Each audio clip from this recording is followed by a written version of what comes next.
ہر کوئی سب سے پہلے بھاگنے کی کوشش کر رہا تھا، جس کے سامنے جو گاڑی آئی وہ اس پر بیٹھ گیا۔ بعض شہریوں نے سرکاری گاڑیوں کو اپنے صندوقوں، چارپائیوں اور بکریوں سے بھر دیا۔ ادھر بنگالی ڈرائیور جو پرائیویٹ ٹرکوں پر جنگی ڈیوٹی کے لیے رکھے گئے تھے، گاڑی چلانے سے کترانے لگے۔ وہ طرح طرح کے بہانے کرنے لگے۔ کسی نے کہا میری گاڑی سٹارٹ نہیں ہوتی، کسی نے کہا میری طبیعت ٹھیک نہیں۔ وہ نہیں چاہتے تھے کہ یہ لوگ کسی محفوظ جگہ پر منتقل ہو جائیں، اگر کوئی محفوظ جگہ تھی تو۔ 33 پنجاب راتوں رات پناہ گزین مردوں اور عورتوں سمیت مادھوپور پہنچ گئی۔ راستے میں اسے کسی قسم کی مزاحمت کا سامنا نہ کرنا پڑا۔ حالانکہ بہت افواہیں تھیں کہ مادھوپور کے جنگل میں مکتی بانی کا گڑھ ہے اور وہ یہاں ہر طرح کی فوجی نقل و حرکت میں خلل ڈالے گی۔ دوسری جانب جب 31 بلوچ اپنے دفاعی قلعے جمال پور سے نکلنے لگی تو اسے احساس ہوا کہ واقعی اس کے ارد گرد دشمن کا محاصرہ مکمل ہو چکا ہے۔ اس نے جمال پور سے مغرب میں مکتی بانی کی رہنمائی میں دریا عبور کر لیا تھا۔ لیفٹیننٹ کرنل سلطان نے محاصرہ توڑ کر اپنی سپاہ کے انخلاء کے لیے ایک پلان بنایا، جس کے مطابق ساری فورس کو 2 حصوں میں تقسیم کیا گیا۔ ایک حصے میں طاقتور لڑاکا فوج رکھی گئی اور دوسرے میں زخمیوں اور نیم عسکری افراد۔ پہلا حصہ، جس میں 31 پنجاب کی 2 کمپنیاں شامل تھیں، خود کرنل سلطان کے زیر کمان تھا، جبکہ دوسرے حصے کی قیادت ان کے نائب میجر فضل اکبر کے سپرد تھی۔ کرنل سلطان جو ہی اپنا دستہ لے کر جمال پور سے باہر نکلے، دشمن سے ان کی مڈ بھیڑ ہو گئی۔ دراصل رات کی تاریکی میں یہ اندازہ نہ ہو سکا کہ جمال پور کے ارد گرد ہمارا فوجی دائرہ کہاں ختم اور دشمن کا حصار کہاں شروع ہوتا ہے، لہذا کھلے میدان میں ہمارے سپاہی دونوں جانب سے گولیوں کی زد میں آ گئے۔ کم از کم 30 آدمی ہلاک اور 25 زخمی ہوئے۔ دشمن کے نقصان کا اندازہ نہ ہو سکا۔ ہماری بچی کچی نفری چھوٹی ٹولیوں میں بٹ کر اس نرغے سے نکل گئی۔ دوسرا گروہ جو جمال پور میں بیٹھا تھا، اس بات کا منتظر تھا کہ حصار ٹوٹے تو وہ بھی نکلیں۔ وہیں کا ہو کر رہ گیا۔ بعد میں انہیں وہیں اپنے آپ کو دشمن کے حوالے کرنا پڑا۔ ان میں خال خال آدمی اپنی ہمت پر ڈھاکہ کی طرف نکلنے میں کامیاب ہو گئے۔ 31 بلوچ کے یوں بکھر جانے کا مطلب یہ تھا کہ بریگیڈیئر قادر کے اس منصوبے پر عمل نہیں ہو سکتا تھا کہ دونوں پلٹنیں مادھوپور جنکشن یا چوراہے پر اکٹھی ہوں اور پھر باقاعدہ مل کر کلیا گیٹ کی طرف روانہ ہوں۔ جب بریگیڈیئر قادر نے دیکھا کہ 31 بلوچ مذکورہ جگہ پر پہنچنے میں ناکام رہی تو انہوں نے اس چوراہے پر میجر سرور کی ایک کمپنی میجر جی شاہ کی ہلکی توپیں 31 بلوچ کی رہنمائی کے لیے چھوڑیں اور خود اپنے حفاظتی دستے سمیت تنگیل کی طرف روانہ ہو گئے۔ بریگیڈیئر قادر اور ان کے ساتھی 11 دسمبر کی صبح کو تنگیل پہنچ کر سستانے لگے۔ البتہ ان کے ساتھ لیفٹیننٹ کرنل اکبر جو سول آرم فورس کے کمانڈر تھے، کلیا گیٹ کی طرف روانہ ہوئے۔ ابھی وہ مشکل 3 یا 2 کلومیٹر ہی آگے گئے ہوں گے کہ انہوں نے دیکھا کہ راستے میں تازہ بارودی سرنگ مائن پھٹی ہے، جس کا نقشہ انہوں نے میرے سامنے کچھ یوں کھینچا۔ سڑک کے ایک کنارے پر ایک گاڑی اوندھی پڑی تھی، ساتھ ہی ڈرائیور خون میں لت پت تڑپ رہا تھا۔ ذرا ہٹ کر لیفٹیننٹ کرنل سلطان ہاتھوں پر سر رکھ کے پریشان بیٹھے تھے۔ اتنے میں اتفاقاً 31 بلوچ کا ایک بھٹکا ہوا سپاہی وہاں سے گزرا۔ اس نے اپنے کمانڈنگ افیسر کو دیکھا تو فوراً سلیوٹ کیا۔ کرنل نے چیخ کر کہا، میرے جوان کہاں ہیں؟ میری پلٹن کدھر ہے؟ سپاہی شاید یہی سوال اپنے کمانڈنگ افیسر سے کرنا چاہتا تھا، مگر خاموشی سے سلیوٹ کر کے آگے نکل گیا۔ میں سلطان کو واپس اپنے ساتھ تنگیل لے آیا۔ اکبر اور سلطان نے بریگیڈیئر قادر کو بارودی سونگ کے حادثے سے آگاہ کیا اور بتایا کہ دشمن نے راستے ہی میں غالباً ایسی بہت سی سرنگیں بچھا رکھی ہیں۔ حالانکہ یہ تاثر حقیقت کے بالکل برعکس تھا، کیونکہ اسی سڑک سے ہمارے کئی جوان گزر رہے تھے اور تھوڑی دیر بعد وہاں بھارتی سپاہی گاڑیاں چلا رہے تھے۔ بہرحال یہ خبر سن کر بریگیڈیئر قادر سوچنے لگے کہ اب انہیں کیا کرنا چاہیے۔ اب سپہر ہو چکی تھی، سورج اپنا دن بھر کا آدھا سفر طے کر کے مغرب کی طرف روانہ ہو چکا تھا۔ بریگیڈیئر قادر اور ان کے چند اسٹاف افیسر سرکٹ ہاؤس کی سفید عمارت کے برآمدے میں کھڑے کسی روشن خیال کی آمد کا انتظار کر رہے تھے۔ اتنے میں اچانک دشمن کے بار بردار طیارے آ گئے۔ انہوں نے تنگیل کے شمال میں کالی ہٹی کے قریب چھاتہ بردار فوج اتارنا شروع کر دی۔ دوسری طرف نگاہ ڈالی، جنوب طرف تنگیل کے متروک فضائی مستفر کے پاس چھاتہ بردار فوج اتر رہی تھی۔ ان کے ساتھ ضروری جنگی سامان بھی پیراشوٹ کے ذریعے اتارا جا رہا تھا۔ ایک پیراشوٹ سے لٹکا ہوا سامان دیکھ کر ایک اسٹاف افیسر چلایا، ارے یہ تو 3.7 دانے کی توپ لگتی ہے۔ بریگیڈیئر قادر نے جھٹ اپنی اسٹین گن نکال کر بھارتی جہازوں کی طرف گولیاں داغ دیں۔ یہ گولیاں اپنے ٹارگٹ تک تو کیا پہنچتی، بریگیڈیئر صاحب کا غصہ نکالنے میں مفید ثابت ہوئیں۔ اس کے فوراً بعد انہوں نے میجر سرور جو مادھوپور سے تنگیل پہنچ چکے تھے حکم دیا، جاؤ جا کر دشمن کی اس چھاتہ بردار فوج کا کلا کما کر دو۔ میجر سرور فوراً حکم کی تعمیل کے لیے روانہ ہو گئے۔ آدھا گھنٹہ بعد وہ واپس آ کر کہنے لگے، سر مقامی لوگوں کا خیال ہے یہ چینی سپاہی ہیں جو ہماری امداد کو آئے ہیں۔ اگرچہ یہ خبر ہمارے جذباتی مدوجزر کے عین مطابق تھی، مگر اس میں حقیقت کا کوئی شائبہ نہ تھا، کیونکہ اگر چینی چھاتا بردار فوج آ بھی جاتی تو اسے اترنے سے پہلے ہمارے کمانڈر سے پوچھنا پڑتا کہ اترنے کے لیے کون سی جگہ محفوظ ہے، کون سا علاقہ دشمن کے قبضے میں ہے اور کون سا ہمارے پاس۔ ایسا کوئی رابطہ بریگیڈیئر قادر سے قائم نہیں کیا گیا تھا، لہذا انہیں بھی اس کی تصدیق پر شبہ ہوا اور انہوں نے ابتدائی جھلمل کے بعد سنجیدگی سے اگلے اقدام کے بارے میں سوچنا شروع کیا۔ وہ جانتے تھے کہ مناسب نفری کے بغیر تنگیل میں بیٹھ کر لڑنا مشکل ہے۔ انہیں یہ بھی احساس تھا کہ ان کا بریگیڈ اب بریگیڈ نہیں رہا، دو مختلف ٹولیوں میں بٹ چکا ہے، لہٰذا انہوں نے فیصلہ کیا کہ چھاتا بردار فوج سے الجھنے کی بجائے کلیا کیر کی طرف روانہ ہونا زیادہ مناسب ہے۔ ڈھاکہ والوں کا حکم بھی یہی تھا۔ بریگیڈیئر قادر باقاعدہ فوج، سول آرم فورسز، رینجر اور پولیس کے 600 سپاہیوں اور کوئی درجن بھر افسروں پر مشتمل نفری لے کر شام کے 5:45 بجے تنگیل سے روانہ ہوئے۔ وہاں اب سرکٹ ہاؤس پر پاکستانی پرچم تنہا رہ گیا تھا۔ ہمارے انخلاء کے بعد جب مکتی بانی والے وہاں پہنچے تو انہوں نے اسے اتار کر وہاں بنگلہ دیش کا پرچم بلند کر دیا۔ 93 بریگیڈ کے بعض اجزاء مثلاً ای جی شاہ اور ان کی چھوٹی توپیں ابھی مادھوپور کے پاس ہی تھیں۔ انہوں نے دیکھا کہ 31 بلوچ کا سراغ نہیں مل رہا تو وہ بھی جنوب کی طرف چل پڑے۔ انہوں نے راستے میں کالی ہٹی کے قریب چھاتا بردار فوج اترتے دیکھی تو ان میں سے بعض واپس پلٹ گئے اور بعض سڑک چھوڑ کر پگڈنڈیوں پر نکل گئے۔ جب بریگیڈیئر قادر اور ان کے ساتھی اس مقام پر پہنچے جہاں لیفٹیننٹ کرنل سلطان کو بارودی سرنگ پھٹنے کا حادثہ پیش آیا تھا تو اکا دکا فائر کرنے کی آوازیں آئیں۔ غالباً یہ مکتی باہنی کے ارکان تھے، مگر بریگیڈیئر قادر انہیں دشمن کی بھاری جمعیت سمجھے۔ انہوں نے بارودی سرنگوں اور مسلح دشمن سے ٹکر لینے کی بجائے سڑک سے کنارہ کشی کر کھیتوں کی راہ لینے کا فیصلہ کیا۔ انہوں نے اپنی ساری نفری کو 3 ٹولیوں میں بانٹ کر 3 افسروں کے حوالے کر دیا کہ لو بھائی تم جانو اور تمہارا کام۔ خود 8 افسروں اور 18 سپاہیوں کو لے کر کھیتوں میں چلے گئے۔ بریگیڈیئر قادر اور ان کے 26 ساتھی 3 دن اور 4 راتیں کھیتوں میں دھکے کھاتے رہے۔ کبھی وہ کسی جھیل کی طرف جا نکلتے اور کبھی دلدل میں پھنس جاتے، جہاں جونکیں ان کی ٹانگوں سے چمٹ جاتی یا جنگلی گھاس کے ریشے ان کے پاؤں پکڑ لیتے۔ جب یہ پانی اور دلدل سے بچ کر خشکی کی راہ لیتے تو دیہات میں پھیلی ہوئی مکتی بانی سے واسطہ پڑ جاتا۔ اس صبر آزما سفر میں ان کے پاس زیادہ راہ نہیں تھا کہ ان کا ساتھ دیتا۔ اگر کسی کی جیب میں چند روپے تھے تو بھی کوئی بنگالی انہیں قیمتاً خوراک مہیا کرنے کو بھی تیار نہ تھا۔ انہیں اس آزمائش میں صرف ایک خدا ترس آدمی ملا جس نے انہیں اپنے گھڑے سے پانی دیا۔ وہ سبز پتے کھا کر اور جوڑوں سے گندا پانی پی کر گزارا کرتے رہے۔ سفر کے تیسرے دن وہ درختوں کے ایک جھنڈ میں پڑے سستا رہے تھے کہ ایک افسر درخت کی ایک تازہ ٹہنی توڑ کر لایا اور اسے بریگیڈیئر قادر کے حضور پیش کرتے ہوئے کہنے لگا، سر اس کے پتے آہستہ آہستہ چبائیے، اس سے پیاس بجھتی ہے، میں نے ابھی آزما کر دیکھا ہے، لیجیے نا۔ 14 دسمبر کو یہ لوگ تنگیل روڈ پر کلیا گیر کے شمال میں جا نکلے۔ گزشتہ 3-4 دنوں میں اس سڑک پر دشمن کی باقاعدہ آمد و رفت شروع ہو چکی تھی۔ اس کی فوج دھڑا دھڑ ڈھاکہ کی طرف بڑھ رہی تھی۔ بریگیڈیئر قادر اور ان کے ساتھیوں نے دشمن کی نقل و حرکت پر خلل ڈالنے کی بجائے سڑک سے ذرا پرے ایک جھنڈ میں پناہ لی اور ایک میجر کو روانہ کیا کہ جا کر دیکھو کہیں اپنے سپاہیوں کا بھی کوئی سراغ ہے یا نہیں۔ وہ واپس آیا تو اس کے ساتھ سکھوں کی ایک مسلح پارٹی تھی جس نے آ کر ان کے تھکے ہارے مسافت کے ماروں کو حراست میں لے لیا۔ ساری جنگ میں اس لحاظ سے یہ سب سے اہم واقعہ تھا کہ ایک بریگیڈیئر دشمن کے ہاتھ میں آ گیا تھا۔ 93 بریگیڈ کے جو بکھرے ہوئے اجزاء جنوب کی طرف سے آ رہے تھے انہیں کوئی خبر نہ تھی کہ کلیا کیر کہاں واقع ہے۔ انہوں نے اس سے پہلے اس کی ریکی کرنا تو درکنار اس کا نام تک نہیں سنا تھا۔ وہ چلتے چلاتے 14 دسمبر کو ڈھاکہ پہنچ گئے جہاں میں نے انہیں وارد ہوتے دیکھا۔ برا حال تھا بیچاروں کا، حجامت بڑی ہوئی، ہونٹوں پر پپڑیاں جمی ہوئی تھیں، وردی کیچڑ اور خون کے تپوں سے اٹی ہوئی تھی۔ بعض سپاہیوں کے پاس ہتھیار نہ تھے اور بعض کے بوٹ غائب تھے۔ فاقہ زدہ چہرے، بے خواب آنکھیں، اس سے قبل کہ وہ ڈھاکہ کے دفاع میں کوئی اپنا کردار ادا کر سکتے انہیں فوری آرام کی ضرورت تھی۔ آئیے اب دیکھیں کہ خود ڈھاکہ نے جنگ کے دن کس طرح گزارے۔ جنرل نیازی کی ہچکیاں۔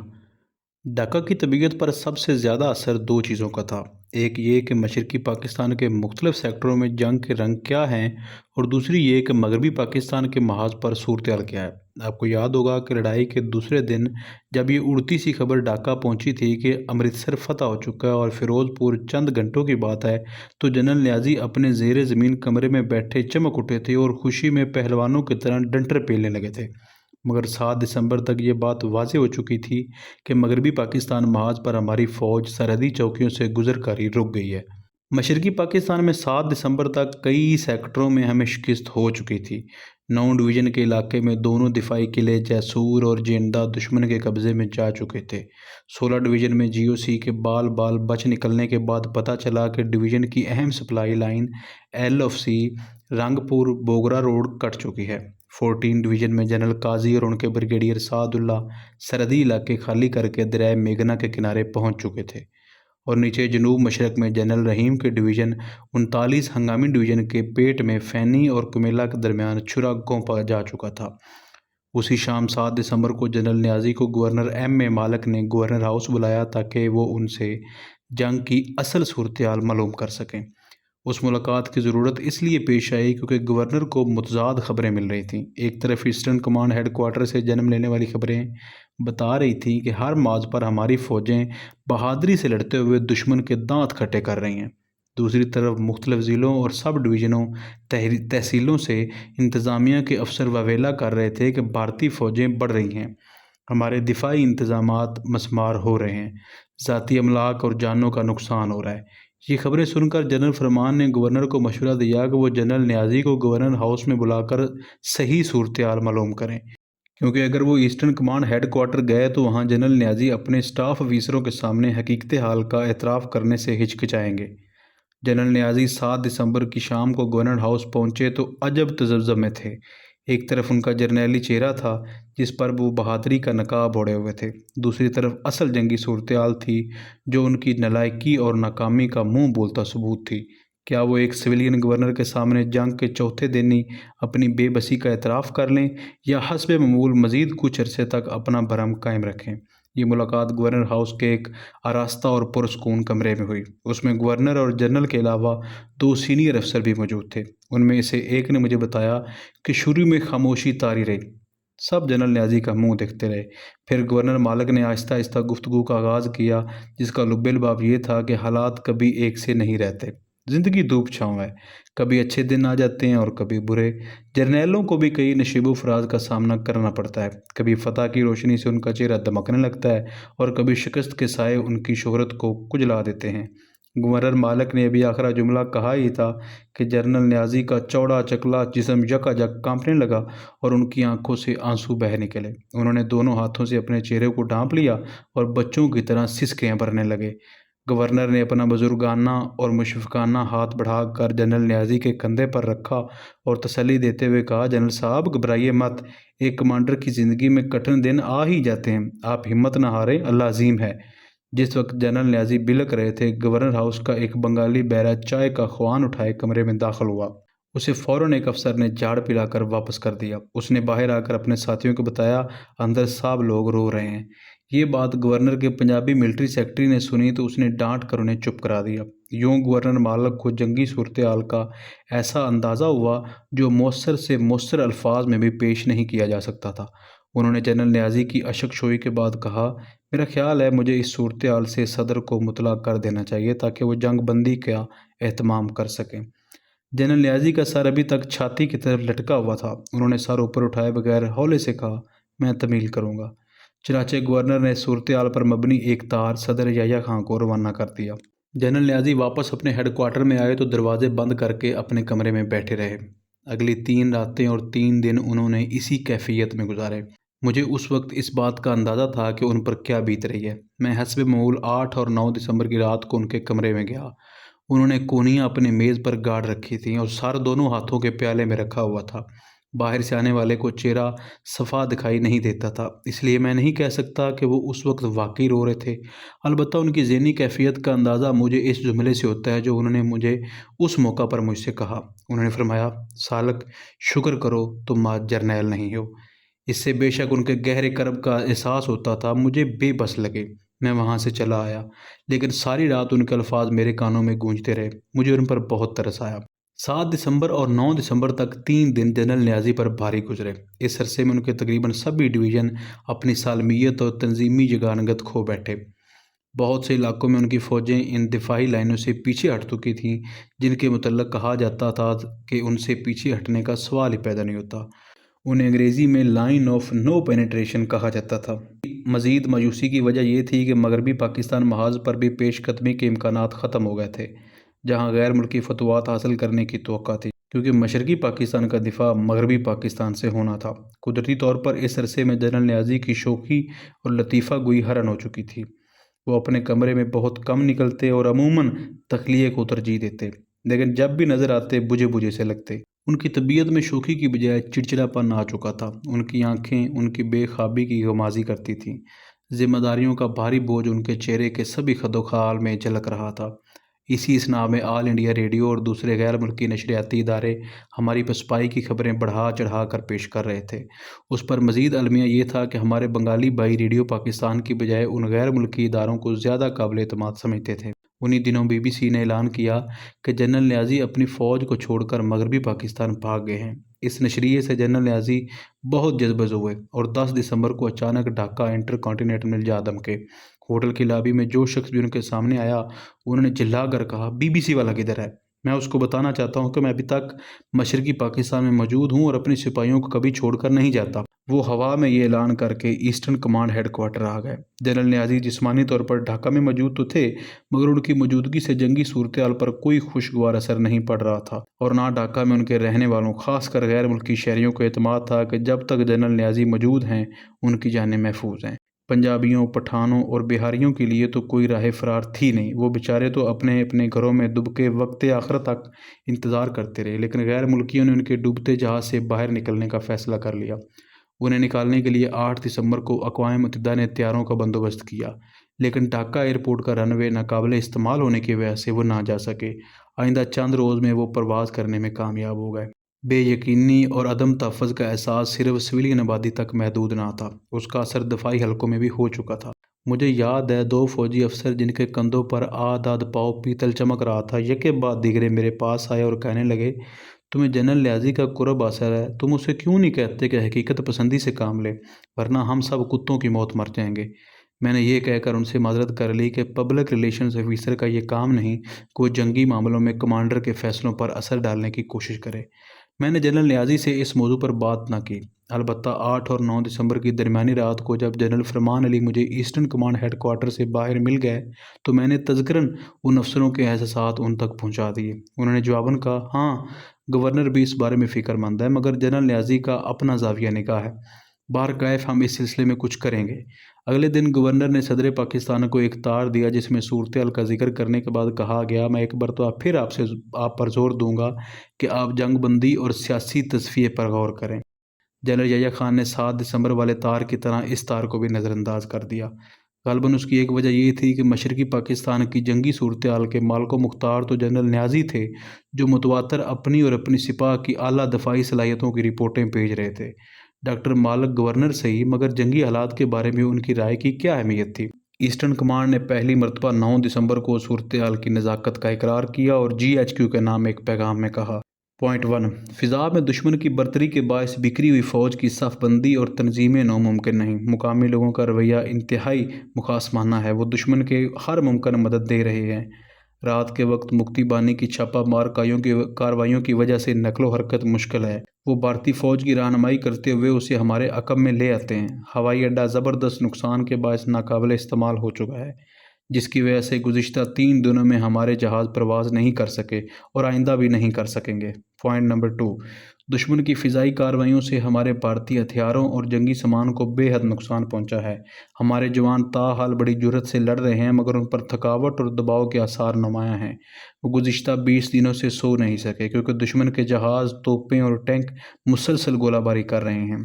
نمبر 3، صورتحال انتہائی نازک ہے، مگر ہم اپنی استطاعت کے مطابق لڑتے رہیں گے۔ نمبر 4، آپ سے درخواست ہے کہ اس علاقے میں دشمن کے تمام ٹھکانوں پر فضائی حملوں کا اہتمام کریں، اگر ممکن ہو تو ڈھاکہ کے دفاع کے لیے جہازوں کے ذریعے کمک روانہ کریں۔ جنرل نیازی کے مذکورہ سگنل نے گورنر مالک کے اندیشے کی تصدیق کر دی۔ اب جنرل یحییٰ کے لیے لازم ہو گیا کہ وہ صورتحال کو سنبھالا دینے کے لیے ضروری کارروائی کریں، لیکن انہوں نے صرف یہ کہا کہ موقع کی مناسبت سے ضروری اقدامات کرنے کا اختیار گورنر مالک کو سونپ دیا گیا ہے۔ یہ احکام انہوں نے ایک تار کے ذریعے گورنر مالک کو دیے اور اس کی نقل جنرل نیازی کو بھجوا دی۔ اس تار میں کہا گیا، از صدر پاکستان برائے گورنر مشرقی پاکستان، اطلاع کمانڈر ایسٹرن کمانڈ، آپ کا پیغام مل گیا اور اس کا مفہوم پوری طرح سمجھ لیا گیا ہے۔ آپ نے جو تجویز مجھے بھیجی، میری طرف سے آپ کو اس پر عمل کرنے کی پوری اجازت ہے۔ بین الاقوامی سطح پر جو اقدامات ممکن ہیں وہ میں کر رہا ہوں اور کرتا رہوں گا، لیکن دونوں صوبوں کے درمیان رابطہ نہ ہونے کی وجہ سے میں مشرقی پاکستان کے بارے میں فیصلہ آپ کی صواب دید پر چھوڑتا ہوں۔ آپ جو فیصلہ کریں گے مجھے منظور ہوگا۔ میں جنرل نیازی کو بھی ہدایت کر رہا ہوں کہ وہ آپ کے فیصلے کے مطابق کارروائی کریں۔ اس تار کے بعد ایک اور تار جنرل عبدالحمید کی طرف سے جنرل نیازی کے نام پہنچا، یعنی آرمی چیف کی طرف سے۔ انہوں نے مذکورہ صدارتی تار کے بنیادی نکات دہرانے کے بعد جنرل نیازی کو ہدایات کی کہ وہ جنگ سے متعلق صحیح صورتحال سے گورنر مالک کو باخبر رکھیں تاکہ وہ درست فیصلہ کر سکیں۔ اسی تار میں جنرل حمید نے یہ مشورہ بھی دیا کہ وہ زیادہ سے زیادہ ساز و سامان بروقت تلف کر دیں تاکہ دشمن کے ہاتھ نہ لگ جائے۔ جنرل حمید کے تار کا متن یہ تھا: از چیف آف آرمی اسٹاف برائے کمانڈر ایسٹرن کمانڈ بحوالہ صدارتی تار بنام گورنر، جس کی نقل آپ کو دی گئی ہے۔ صدر نے مشرقی پاکستان کے متعلق فیصلہ گورنر پر چھوڑ دیا ہے، جو اس بارے میں آپ سے مشورہ کریں گے۔ کیونکہ کوئی بھی تار صحیح صورتحال کی عکاسی نہیں کر سکتا، اس لیے میرے لیے اس کے سوا کوئی چارہ نہیں رہا کہ میں آپ پر یہ بات چھوڑ دوں کہ آپ موقع پر موجود ہونے کی وجہ سے کوئی درست فیصلہ کر لیں۔ البتہ ایک بات واضح نظر آتی ہے کہ دشمن جس کو ساز و سامان کی برتری اور مکتی بانی کی حمایت حاصل ہے، جلد ہی مکمل طور پر مشرقی پاکستان پر حاوی ہو جائے گا۔ درمیانی عرصے میں شہری آبادی اور فوج کا بھاری نقصان ہو رہا ہے۔ ان حالات میں آپ کو دیکھنا ہوگا کہ آپ کب تک جنگ جاری رکھ سکتے ہیں اور کس قیمت پر۔ اس کا حقیقت پسندانہ تجزیہ کر کے آپ گورنر کو اپنا اندیہ بتا دیں تاکہ وہ صدر کی طرف سے سونپے گئے اختیار کے مطابق کوئی فیصلہ کر سکیں، اور اگر آپ انتہائی اقدام پر مجبور ہو جائیں تو زیادہ سے زیادہ جنگی ساز و سامان تلف کر دیں تاکہ یہ دشمن کے ہاتھ نہ لگے۔ مجھے باخبر رکھیے گا۔ خدا حافظ۔ اگرچہ فیصلہ گورنر پر چھوڑ دیا گیا تھا، مگر مسئلے کا کوئی آسان حل نظر نہیں آتا تھا جسے وہ منتخب کر لیتے، کیونکہ اگر جنرل نیازی جنگ جاری رکھ سکتے تو مذکورہ تاروں کے تبادلے کی ضرورت نہ تھی۔ اگر وہ جی چھوڑ بیٹھے تھے تو گورنر ان کا حوصلہ نہیں بڑھا سکتے تھے، لہذا گورنر مالک نے ایک ایسا سیاسی تصفیہ تلاش کرنے کی کوشش کی جس کے مطابق مشرقی پاکستان میں اقتدار اس کے منتخب نمائندوں کے حوالے کر کے بھارتی اور پاکستانی فوجوں کے انخلاء کا انتظام کیا جا سکے۔